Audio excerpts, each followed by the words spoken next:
Hi guys, Bob here, and in this series of videos we are going to be discussing dragons and how to draw them step by step. This is going to be a few parts in a row. First off, we're going to be talking about composition and dragons, how they look, how you can make them posed to look really cool.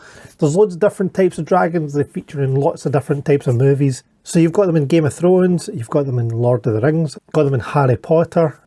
So this week, let's get into it. We're going to be talking about composition and the composition that we're going to make our dragon look cool. How do we get them into a setting that makes them look awesome and scary and fiery?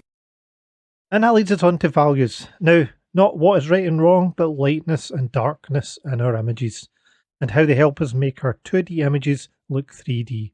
But it's not just values that help us make our images look 3D. And I'll tell you what those other things are a wee bit later in this video. But let's start with values, and here I have my Chun-Li drawing based on an ArtGerm reference. If we take this image and we change it to grayscale, we can do that in Windows, and we can just use the default image viewer to do this. Once the image is in grayscale, it helps us to see what values I have used. Composition is just a fancy word for how the scene has been set out, and generally we're trying to separate our foreground from our midground to our background. So let's get our value scale and then we'll walk through a basic example of this. So we're going to use 10 segments. The more we use in an image, the less contrast between each of the segments there is. Here's an example of a dragon image that is very much high contrast and made up of just black and white. When we add in more grayscale, the contrast of the image is lessened. The edges are smoothed out and there is not as significant a change in value.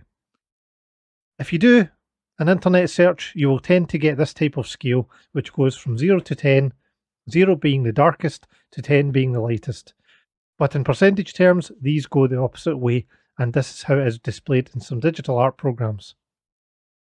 In real art, you can buy a grayscale and a value finder, similar to those little colour strips you might get in your local DIY store. So in the digital world, we can make our own little grayscale by changing the L value of an HSL setting by 10% increments as shown. If this proves difficult to do, which it did for me in Krita, just grab one off the internet as it will be easier to get started. Looking at this image taken from Blade Runner 2049, we can see how different dark and light values can define shapes and also help us to see shapes. A good exercise that I have learnt while researching this video is to guess what the grayscale value will be and then check if I'm correct.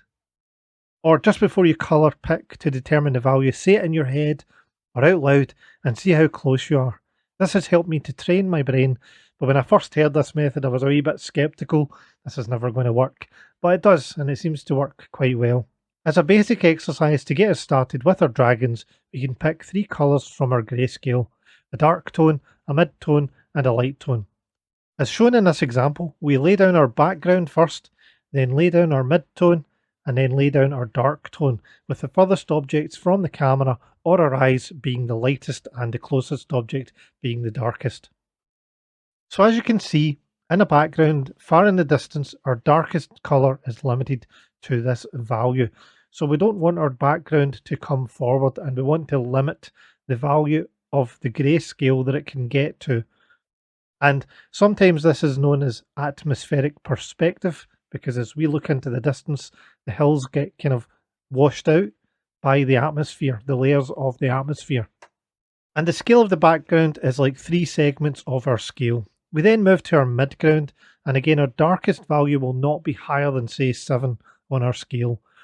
But we can go to the lightest part of the scale also.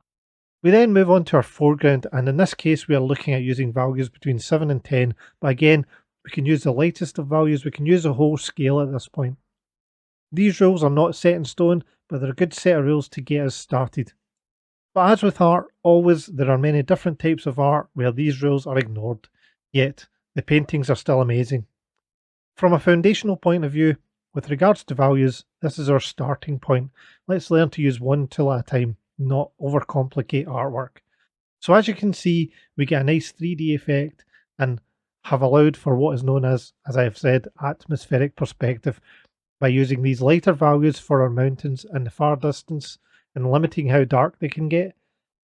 Now that we have our basic understanding of values, we can then start talking a bit more about dragons. Let's look at this example from Game of Thrones, and as you can see, this is a high contrast image.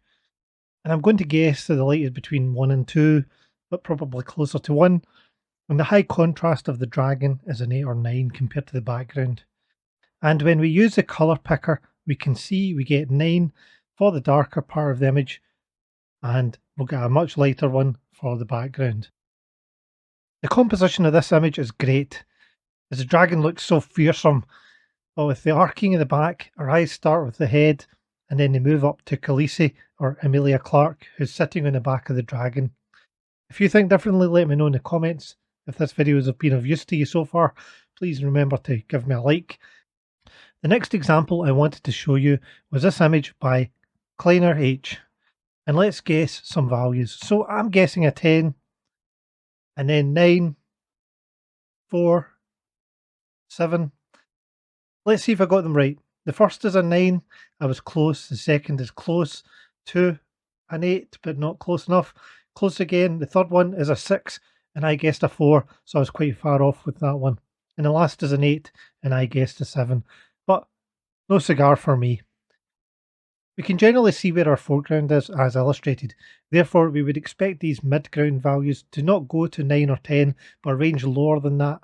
Again, I will guess, and you can see if I was close. I'm guessing a range of between 3 and 7. I will just let you see these values rather than talking through each one. But this gives us a better idea of values and how we can break up an image. We may want to attempt into different layers, which helps us get our concept down, and then as time passes we can add in the finer details. Now on to sketching this with the values we see and just putting in the big shapes. In this case I started with the main figure, but as I said, there is no hard and fast rules really. Just up to you to decide how you want to draw, what works. However, this brings me on to local values, as so far we've been talking about the general values of the painting. Local values are where, for example, I've got two cups, say one's white and one's black. They're sitting side by side. They're the exact same distance from our eyes. So from what we have been discussing so far, that would suggest they would both have similar values. However, that doesn't work as illustrated. When a material is white, we need to take account of that when we're trying to portray it as a material. This is illustrated in this painting by the difference in value for the grass and the stone. They're not the same. If we have snow in our image, we need to take account of this to show the snow properly. And remember that this might restrict the values that you can use. So if you're using snow, you can't go to a 9 or a 10. So local values is something that you're going to have to take account of, but don't get too hung up on it to begin with. It's something that you can learn as you go through. Sample from a picture, get your brain working, see what other people have done, and then that gives you the knowledge to then carry on. And then you don't need to refer to a painting, you don't need to do colour picking. You can just use the knowledge that you've got to make the painting, to make the snow, because you know the values that you might have to use to get a particular look. And it all comes down to that practice, unfortunately. Moving on again, I have been painting lots of different scenes, as you will see down in the corner. But what was I thinking when painting these? Some are based on references that I had, others are just from my brain. So dragons straight away are strong, powerful creatures to draw. We can add a question to our drawings. Why or what is happening in this drawing? When something leaves a scene, like for example, when a tower goes off your canvas, what is it up in that tower? It leaves the person looking at your image questioning what's outside the canvas. So in this one, we're wondering why the soldiers are going up towards the dragon. The mountain is not fully shown, so we don't know how big this mountain is, but clearly it is higher than all the islands. So we need to think about camera angles. They're important. Sunsets are always cool, and any image in front of a sun or a moon is usually quite striking, as with the dragon's face. We can also gain a sense of depth by causing the landscape, for example, to go behind other landscapes or mountains in the background. One's further away, but you don't see the full thing because it's cut off by the one in the foreground. It gives you that kind of mystery as to what's in the background, what's in the far distance. And that's a really good example of something that you can do. It's the same as you want a landscape to cut across your main figure. As you might see in some of these examples down in the corner, you want to get that landscape crossing their body, because then you know that body's closer to your eye than the landscape in a 2D image. It really helps us to get that sense of depth. If this video has been of use to you and you want to see the next video, if I've done it so far, it will be up in the corner. Remember to subscribe if you want to be notified.